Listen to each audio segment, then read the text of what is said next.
नमस्कार, मैं हूं सत्यपाल और आप देख रहे हैं CWB हिंदी न्यूज। शक संवत 1944, विक्रम संवत 2079। आज चैत्र मास के कृष्ण पक्ष की तृतीया तिथि और दिन शुक्रवार है। तदनुसार अंग्रेजी तारीख 10 मार्च सन 2023 है। आइए सबसे पहले एक नजर डालते हैं आज दिन भर की सुर्खियों पर। ई टेंडरिंग पर सीएम और सरपंचों की बैठक, सरपंच बोले बैठक से संतुष्ट। हरियाणा में इन्फ्लुएंजा ए और बी को लेकर अलर्ट हुआ जारी। हरियाणा लोक सेवा आयोग ने HCS पदों में किया इजाफा, नया नोटिस हुआ जारी। रोहतक MDU ने जारी किए रिजल्ट, अब वेबसाइट पर देख पाएंगे स्टूडेंट्स। BA और BCom का किया परीक्षा परिणाम घोषित। पानीपत में पब्लिक हेल्थ विभाग के SDO व JE गिरफ्तार, विजिलेंस ने रिश्वत लेते रंगे हाथ पकड़े। बिल पास करने की एवज में मांगे 1,20,000 रुपए। 26वें AIF स्पोर्ट्स कंपटीशन का आगाज आज पंचकुला के ताऊ देवलाल स्टेडियम में तैयारी पूरी। देश के 2500 खिलाड़ी लेंगे भाग। हरियाणा के 395 शिक्षा संस्थानों को राहत, मान्यता वापस लेने के फैसले से परिषद का यू टर्न, अब कॉलेजों को जारी करेगा शो कॉज नोटिस। हरियाणा में 51 साल से नहीं हुई लाइब्रेरियन भर्ती, RTI में खुलासा। 2014 में CM दे चुके हैं मंजूरी, फिर भी नहीं हुआ है नोटिफिकेशन जारी। युवाओं के लिए सुनहरा अवसर, ANM के पदों पर निकली बम्पर भर्ती, बताएंगे पूरी खबर। और अब खबरें विस्तार से।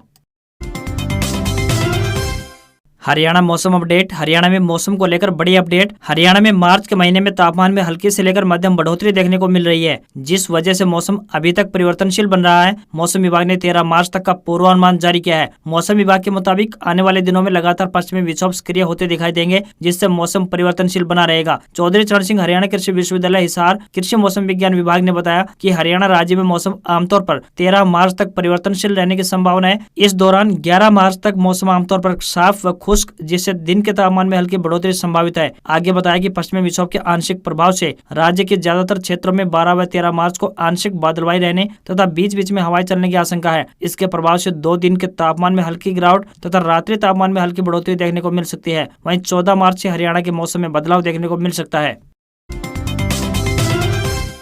ई टेंडरिंग पर CM और सरपंचों की बैठक, 3.5 घंटे बाद डिनर ब्रेक। सरपंच बोले मुख्यमंत्री से मिला पॉजिटिव रिस्पांस, बैठक से हैं संतुष्ट। हरियाणा में ई टेंडरिंग पर मुख्यमंत्री मनोहर लाल खट्टर और सरपंचों के बीच देर रात तक बैठक जारी रही। 3.5 घंटे की बैठक के बाद आधे घंटे का डिनर ब्रेक लिया। इसके बाद फिर से CM और सरपंचों की मांगों को लेकर चर्चा होगी। सरपंचों ने बताया कि मुख्यमंत्री की ओर से उन्हें पॉजिटिव रिस्पांस मिल रहा है, वह अभी तक की बैठक से संतुष्ट है। उन्होंने कहा कि उन्हें उम्मीद है कि सरकार के साथ उनकी मांगों को लेकर सहमति बन जाएगी। ई टेंडरिंग को लेकर हरियाणा में चल रहे विवाद का हल निकलने की उम्मीद है। CM से मीटिंग से पहले ई टेंडरिंग को लेकर DIG OP नरवाल से सरपंचों की मीटिंग पंचकुला सेक्टर 6 में बैठक हुई। इस मीटिंग में सरपंचों ने अपने मुद्दे रखे। पंजाब व हरियाणा हाईकोर्ट के निर्देश पर हरियाणा के सरपंचों पर 4 मार्च की रात बड़ा एक्शन लिया गया था। पुलिस ने रात करीब 10 बजे के करीब सरपंचों के लगे तंबू उखाड़ दिए थे और उनका पक्का धरना खत्म करा दिया था। हरियाणा में इन्फ्लुएंजा A और B को लेकर अलर्ट हुआ जारी। अस्पतालों में बढ़े 40% मामले, अलग से फ्लू OPD शुरू करने के निर्देश। इन्फ्लुएंजा A और B के बढ़ते खतरे को देखते हुए हरियाणा भी अलर्ट मोड पर आ गया है। सूबे के अस्पतालों में 40% लोगों में संक्रमण के लक्षण देखने को मिल रहे हैं। हरियाणा के गृह स्वास्थ्य मंत्री अनिल विज ने इन हालातों को देखते हुए सभी सामुदायिक और प्राथमिक स्वास्थ्य केंद्रों और निजी अस्पतालों को अलर्ट रहने को कहा गया है। साथ ही अलग से फ्लू OPD भी शुरू करने के निर्देश जारी किए हैं। स्वास्थ्य विभाग की ओर से संक्रमण के इलाज के लिए एक प्रोटोकॉल भी जारी किया गया है। एंटीबायोटिक दवाओं के अत्यधिक उपयोग के प्रति आगाह किया गया है। संक्रमण होने पर रोगियों में खांसी, जी मितलाना, उल्टी, गले में खराश, बुखार, शरीर में दर्द और दस्त जैसे लक्षण देखने को मिल रहे हैं। 3 दिन के अंत में बुखार उतर जाता है, लेकिन खांसी 3 सप्ताह तक बनी रह सकती है। तेज बुखार और सांस लेने में तकलीफ होने से लोगों को तुरंत अस्पतालों में रिपोर्ट करने को कहा गया है। स्वास्थ्य विभाग ने बच्चों और वरिष्ठ जनों में संक्रमण फैलने का खतरा ज्यादा बताया है। इस साल सामान्य फ्लू अत्यधिक संक्रामक है और परिवार के सभी सदस्यों को प्रभावित कर सकता है। रोहतक में 5 से 9 अप्रैल तक व्यापार मेला, 200 तरह की स्टॉल लगाई जाएंगी। रोहतक के DC यशपाल ने कहा कि आजादी का अमृत महोत्सव के दौरान व्यापार के क्षेत्र में कदम रखने अथवा आगे बढ़ने के विभिन्न आइडिया को लेकर प्रशासन 5 से लेकर 9 अप्रैल तक तिलियार पर्यटन केंद्र पर व्यापार मेले का आयोजन करेगा। जिला स्तरीय व्यापार मेले का मकसद यह है कि विभिन्न श्रेणी के प्रसिद्ध उत्पादों जिनकी वजह से जिले की पहचान है, उनको प्रदर्शित किया जाए। साथ ही जिला के छोटे उद्यमियों को आगे बढ़ने के लिए भी प्रेरित किया जाएगा। उन्होंने कहा कि जिला व्यापार मेले में व्यापार से संबंधित आइडिया को साझा करने करने के लिए रोजाना अलग अलग विषय पर सेमिनार भी आयोजित किए जाएंगे। लोगों के मनोरंजन के लिए सांस्कृतिक कार्यक्रमों की प्रस्तुति दी जाएगी। जिला व्यापार मेला में विभिन्न उत्पादों व अन्य सामान से संबंधित लगभग 200 स्टॉल लगाई जाएंगी। उन स्टॉल पर विभिन्न उत्पादों का प्रदर्शन किया जाएगा। पहले आओ पहले पाओ के सिद्धांत के आधार पर स्टॉलों का अलॉटमेंट होगा। व्यापार मेले में औद्योगिक इकाइयों के स्टॉल के अलावा बुनकरों के स्टॉल, रक्षा प्रदर्शनी व फूड कोर्ट स्टॉल भी लगाए जाएंगे। स्टॉल अलॉटमेंट व जिला व्यापार मेले के संबंध में अधिक जानकारी हासिल करने के लिए नगर निगम कार्यालय व सूक्ष्म, लघु एवं मध्यम उद्यम यानी MSME कार्यालय रोहतक में संपर्क किया जा सकता है। यह कार्यालय हिसार रोड स्थित जिला उद्योग केंद्र भवन में है। दिग्विजय चौटाला की शादी की रस्में हुई शुरू। 4 दिन कार्यक्रम, 4000 VVIP होंगे शामिल। 18 एकड़ में 1 लाख लोगों को भोजन। हरियाणा के डिप्टी CM दुष्यंत चौटाला के भाई दिग्विजय चौटाला की शादी की तैयारियां जोरों पर हैं। घर में शादी की रस्में शुरू हो चुकी हैं। गुरुवार को सिरसा स्थित आवास पर बान एवं भात की रस्म पूरी हुई। आज सिरसा में ही प्रतिभोज का आयोजन किया जाएगा। शादी में हरियाणा के वर्ष 2014 से लेकर अब तक के सभी मौजूदा विधायकों व पूर्व मंत्रियों को निमंत्रण दिया गया है। 15 मार्च को होने वाले मानेसर में पार्टी व PM नरेंद्र मोदी सहित राजनीतिक, खेल, हॉलीवुड, बॉलीवुड, सिंगर, प्रशासनिक हस्तियों सहित करीब 4000 VVIP को इनवाइट किया गया है। हरियाणा के डिप्टी CM के छोटे भाई पंजाब के अमृतसर की लगन रंधावा से शादी के बंधन में बंधने जा रहे हैं। जनवरी में दोनों की सगाई हुई थी। शादी का निमंत्रण हरियाणा की सभी पंचायतों को भी दिया गया है। उन्हें पीले चावल बांटे गए हैं। हरियाणा के लिए खाना दिल्ली की एक कैटरिंग एजेंसी करेगी। विवाह समारोह के लिए पिछले 10 दिनों से देसी घी के लड्डू सहित अनेक मिठाइयां तैयार की जा रही हैं। मिठाइयां तैयार करने के लिए 20 हलवाई और 50 से ज्यादा उनके कर्मचारी लगे हुए थे। 10 मार्च को पार्टी वर्करों और हरियाणा वासियों को शादी में शामिल होने का निमंत्रण दिया गया है। इसके बाद दिल्ली में ही चौटाला परिवार के फार्म हाउस पर 12 और 13 मार्च को पारिवारिक सदस्य और रिश्तेदार शादी समारोह में शामिल होंगे। वहीं 15 मार्च को मानेसर में एक नामी होटल में कार्यक्रम है, जिसमें देश की राजनीतिक हस्तियां, सिंगर, एक्टर और प्रशासनिक अधिकारी शामिल होंगे।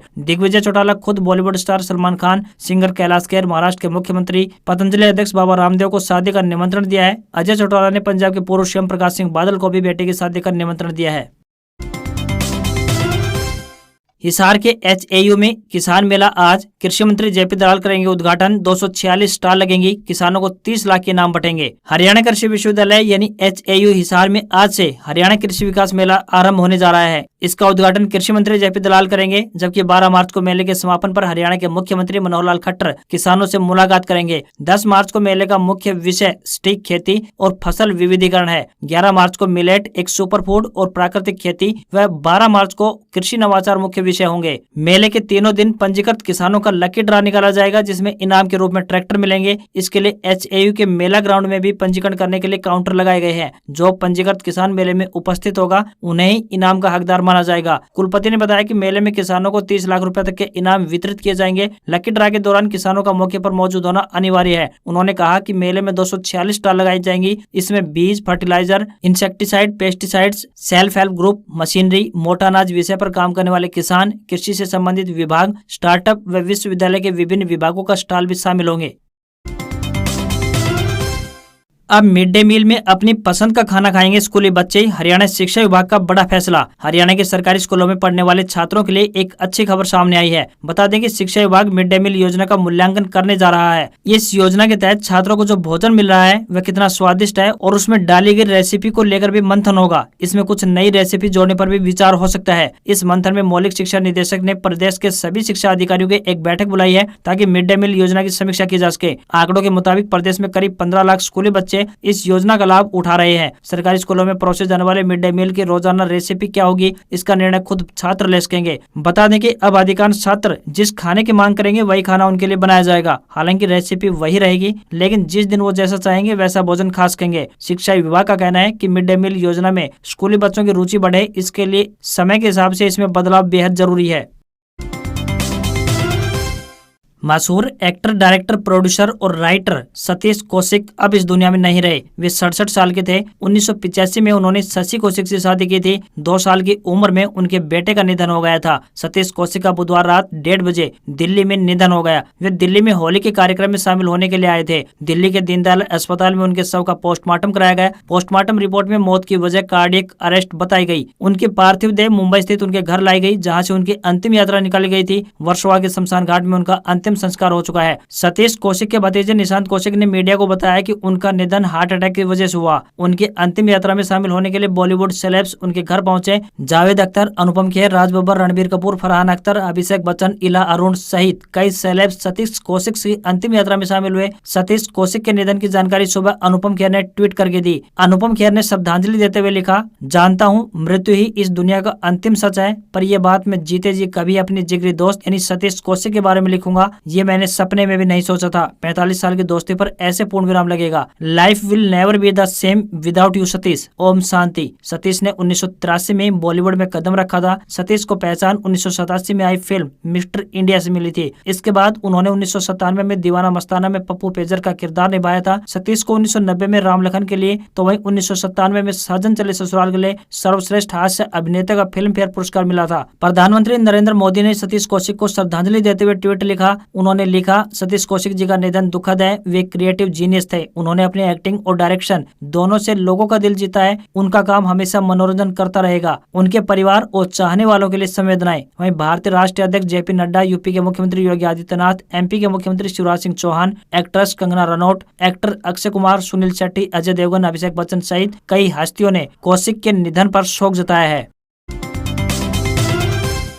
हरियाणा क्राइम रिकॉर्ड ब्यूरो की बड़ी जिम्मेदारी, सभी प्रदेशों के क्रिमिनल का डाटा करना पड़ेगा अपडेट, एक क्लिक पर खुलेगा पूरा चिट्ठा। Haryana state crime record bureau यानी SCRB की जिम्मेदारी बढ़ा दी गई है। अब SCRB को केंद्र के inter operable criminal justice system यानी ICJS को एग्जीक्यूट करना होगा। केंद्र का यह सॉफ्टवेयर एक डेटा एक एंट्री सिद्धांत पर काम करेगा। इस सॉफ्टवेयर के जरिए देश के क्रिमिनल्स का डाटा अपडेट किया जाएगा। किसी भी कोने में बैठकर एक क्लिक से हार्डकोर क्रिमिनल का कच्चा चिट्ठा खुल जाएगा। इसके पहले फेज में अलग अलग IT सिस्टम को लागू और व्यवस्थित किया गया है। कई बार ऐसा देखा गया है कि एक अपराधी कई राज्यों में वांछित होता है और किसी अन्य राज्य में जेल में बंद होता है। ऐसी स्थिति में इस सॉफ्टवेयर पर जो डाटाबेस उपलब्ध है उसके सहायता से अपराधियों की वर्तमान लोकेशन को ढूंढा जा सकता है। इसके अलावा सॉफ्टवेयर के माध्यम से चोरी हुए वाहनों का पता भी लगा सकते हैं। हरियाणा पुलिस ने ICJS परियोजना का उपयोग करते हुए अब तक 45 वाहनों को ट्रेस करने में 67 उद्घोषित अपराधियों व बेल जंपर्स और 2 मोस्ट वांटेड अपराधियों को ढूंढने में सफलता प्राप्त की है। सतीश कौशिक के जाने से हरियाणा का धनौंदा गांव सदमे में। बॉलीवुड एक्टर हर साल आते थे अपने गांव, दोस्तों संग ऊंट गाड़ी पर बैठकर गलियों में घूमने के शौकीन थे। हरियाणा के महेंद्रगढ़ जिले का धनौंदा गांव, इस गांव की एक और पहचान भी है। यह बॉलीवुड एक्टर और डायरेक्टर सतीश कौशिक का पैतृक गाँव है। सतीश कौशिक का गुरुवार सुबह नई दिल्ली में अचानक निधन हो जाने से पूरा गाँव सदमे में है। सतीश कौशिक का जन्म इसी गाँव के ब्राह्मण परिवार में हुआ। दिल्ली से 150 किलोमीटर दूर पड़ते धनौंदा गाँव से सतीश कौशिक को खूब लगाव रहा। उन्होंने बचपन में हर साल गर्मी की छुट्टियां इसी गाँव में बिताई। मुंबई शिफ्ट होने के बाद भी वह साल 1.5 साल में यहाँ एक चक्कर जरूर लगा लेते थे। गांव आते तो बचपन के साथियों के साथ पूरे गांव में घुमा करते। सतीश कौशिक के ताऊ गोवर्धन लाल का परिवार आज भी गांव में रहता है। यहाँ उनके चचेरे भाई सुभाष कौशिक के घर सुबह से ही लोगों के आने जाने का सिलसिला लगा रहा। 1950 के दशक में सतीश कौशिक के पिता बनवारी लाल दिल्ली में मुनीम का काम करते थे। 13 अप्रैल 1956 को सतीश कौशिक का जन्म दिल्ली में ही हुआ। उनकी सारी पढ़ाई लिखाई वहीं हुई। उनके अचानक चले जाने से गाँव को बड़ी क्षति पहुंची है। हरियाणा में पूर्व मुख्यमंत्री भूपेंद्र सिंह हुड्डा की सरकार के दौरान सतीश कौशिक ने गांव को 1 करोड़ रुपए की ग्रांट दिलवाई थी, जिससे गांव में काफी काम हुए।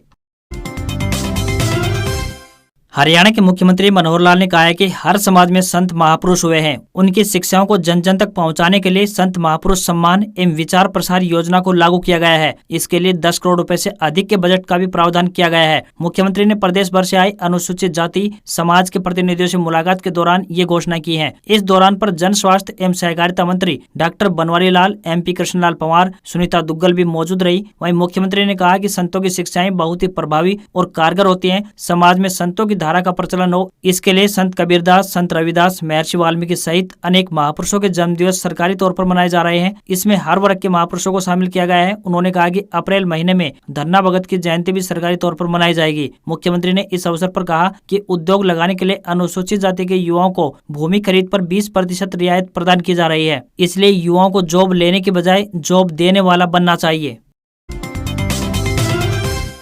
मनीष सिसोदिया को ईडी ने किया गिरफ्तार। शराब नीति केस में जेल के अंदर ही की थी पूछताछ, जमानत पर आज होगा फैसला। दिल्ली शराब नीति केस में मनीष सिसोदिया को प्रवर्तन निदेशालय यानी ईडी ने गुरुवार को गिरफ्तार कर लिया। 26 फरवरी को उन्हें सीबीआई ने गिरफ्तार किया था। 7 दिन की सीबीआई रिमांड के बाद कोर्ट ने 6 मार्च को सिसोदिया को 20 मार्च यानी 14 दिन की न्यायिक हिरासत में तिहाड़ जेल भेजा था। यही ईडी दिल्ली के पूर्व डिप्टी सीएम मनीष सिसोदिया से शराब नीति में मनी लॉन्ड्रिंग केस में पूछताछ कर रही थी। इससे पहले 7 मार्च को एजेंसी ने तिहाड़ जेल में सिसोदिया से 6 घंटे लंबी पूछताछ की थी। रिपोर्ट्स के मुताबिक ईडी की टीम इस मामले में गिरफ्तार 2 अन्य आरोपियों के साथ तिहाड़ पहुंची थी। ईडी ने बताया था कि नई शराब नीति बनाने में साउथ दिल्ली के व्यापारियों से 100 करोड़ रुपए की रिश्वत ली गई थी।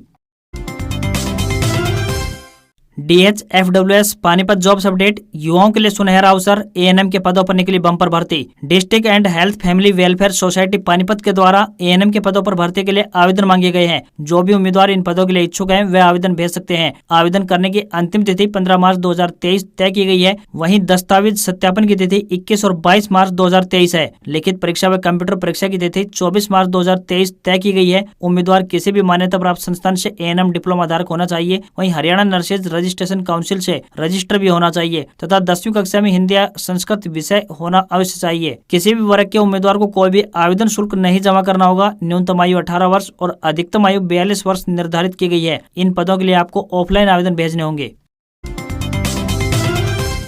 हरियाणा लोक सेवा आयोग ने HCS पदों में किया इजाफा, नया नोटिस हुआ जारी। जैसा कि आप सभी जानते हैं, हरियाणा लोक सेवा आयोग यानी HPSC की तरफ से 95 पदों पर भर्ती के लिए अधिसूचना जारी की गई थी। HPSC ने HCS एवं अन्य पदों के लिए एडवर्टाइजमेंट नंबर 11/2023 के लिए 9 फरवरी 2023 को एक अधिसूचना जारी की थी। इन पदों के लिए उम्मीदवार 16 फरवरी 2023 से 12 मार्च 2023 के बीच अपने आवेदन भेज सकते हैं। जो भी उम्मीदवार इन पदों के लिए इच्छुक है और अभी तक उसने आवेदन नहीं किया है तो वह जल्द अपने आवेदन भेज दें। इसी बीच हरियाणा लोक सेवा आयोग की तरफ से एक नया नोटिस जारी किया गया है। जारी हुए इस नोटिस के अनुसार इस भर्ती के जरिए भरे जाने वाले पदों की संख्या को बढ़ा दिया गया है। आपको बता दें कि नए नोटिस के अनुसार अब 95 पदों से बढ़कर 100 पद हो चुके हैं। आपको यहाँ पर बता दें कि बाकी शर्तें जो कि एडवर्टाइजमेंट नंबर 11/2023 में दी गई थी वह ज्यों की त्यों बनी रहेंगी। उनमें किसी प्रकार का कोई बदलाव नहीं किया गया है।